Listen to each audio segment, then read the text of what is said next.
Ազգային ժողովի մշտական հանձնաժողովներում մեկնարկել է 2024 թվականի պետական բյուջեի կատարողականների քննարկումներն, առաջին նիստին ներկա է նաև վարչապետ Նիկոլ Փաշինյանը։ Նա նշել է, թե 2018 թվականի հեղափոխությունից հետո մարդիկ 50%-ով ավելի լավ են ապրում։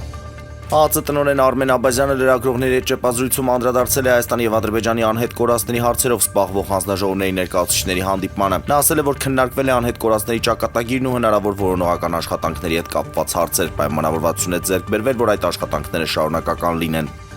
Զինված ուժերի գլխավոր շտաբի պետ Էդվարդ Թասրյանն անդրադարձել է սահմանային կրակոցներին, նշելով, որ իրավիճակը հարաբերականորեն կայուն է, այո, կրակոցներ հնչում են, բայց դրանք թիրախային չեն կրակոցների մասին, որոնք թիրախավորված են, մեր պաշտոնական լրահոսը հայտնում է։